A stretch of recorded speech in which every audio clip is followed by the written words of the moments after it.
आनंद मिश्रा का कोई अस्तित्व नहीं रहा। अब की बार चुनाव सारी पार्टियां लड़ रही हैं और एक तरफ बक्सर खुद अपना चुनाव लड़ रहा है। कोई दल के लोग नहीं साथ में घूम रहे हैं, ये सब बक्सर के भविष्य की चिंता करने वाले लोग साथ हैं।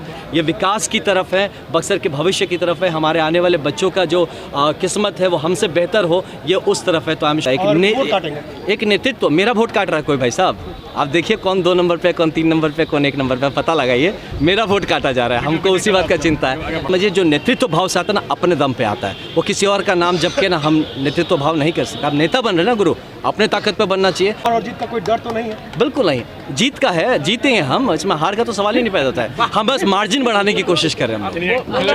अधिवक्ताओं के बीच पहुंचे पूर्व आईपीएस आनंद, कहा किसी चेहरे पर नहीं बल्कि अपने दम पर चुनाव लड़ता है नेता। जिले में अलग अलग पार्टियों के प्रत्याशियों के द्वारा अपना चुनाव प्रचार किया जा रहा है। सभी अपनी अपनी जीत के दावे कर रहे हैं। इसी बीच पूर्व आईपीएस आनंद मिश्र भी चुनाव मैदान में डटे हुए हैं, जिससे अन्य प्रत्याशियों की भी नींद उड़ी हुई है। उन्होंने मंगलवार को न्यायालय में अधिवक्ताओं से मुलाकात की।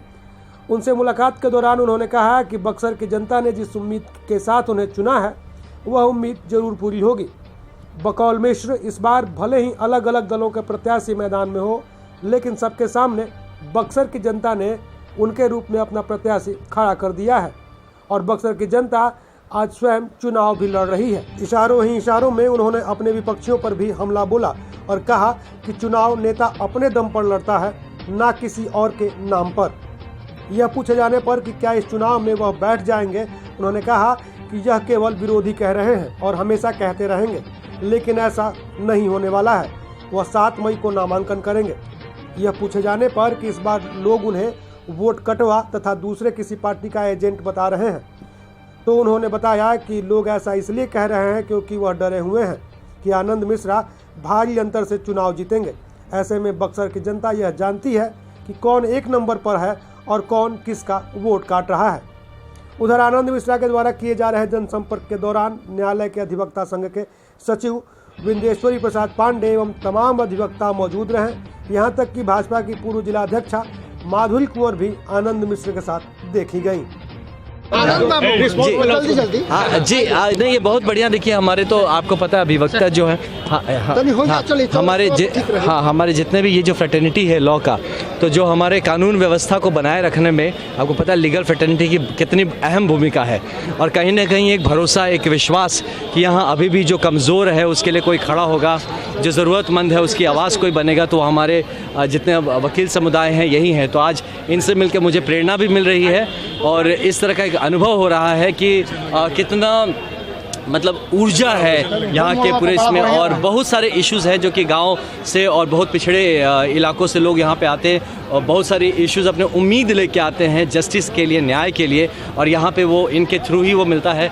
तो ऐसे बड़े भाई जैसे हैं, अभिभावक जैसे सब लोग हैं, तो इनका आशीर्वाद ले रहे हैं और इनसे जानने की कोशिश कर रहे हैं कि किस तरह से हम आगे का जो अपना विकसित बक्सर का हम लोग का जो एक सपना है उसको कैसे पूरा कर सकते हैं। और इनके मार्गदर्शन में करेंगे तो न्याय संगत भी वो। यहाँ विभिन्न पार्टियों के प्रकोष्ठ बने हुए हैं, अधिवक्ता प्रकोष्ठ, कई दलों के लोग आपके साथ घूम रहे हैं, तो क्या लगता है ये लोग सब वोट में कन्वर्ट हो पाएंगे? देखिए हम लोग ना, मैं अपने आप को सर्वदलीय कहता हूँ, हाँ, और हम बता रहे हैं आपसे, ये कोई दल के लोग नहीं साथ में घूम रहे हैं, ये सब बक्सर के भविष्य की चिंता करने वाले लोग साथ हैं। तो मुझे पूरा यकीन है कि यहाँ पे हम लोग जितने भी लोग आप साथ देख रहे हैं, ये इस चीज़ से उठ के देख रहे हैं क्योंकि इन्होंने यहाँ का बक्सर को इतिहास के पन्ने बदलते देखे हैं। तो इनको जब बदलने का वक्त आ गया तो आई एम श्योर कि ये विकास की तरफ है, बक्सर के भविष्य की तरफ है, हमारे आने वाले बच्चों का जो किस्मत है वो हमसे बेहतर हो, ये उस तरफ है। तो आई एम श्योर कि ये फिर वही सवाल जो उठा रहे हैं लोग बार बार कि अभी नॉमिनेशन हुआ नहीं है और शायद न हो, ऐसा भी है क्या? नहीं, देखिए ये तो लोग तो चाहेंगे, आपका जो अपोनेंट है तो हमेशा ये चाहेगा, तो अपनी चाहत को व्यक्त करना कभी ख़राब नहीं होता।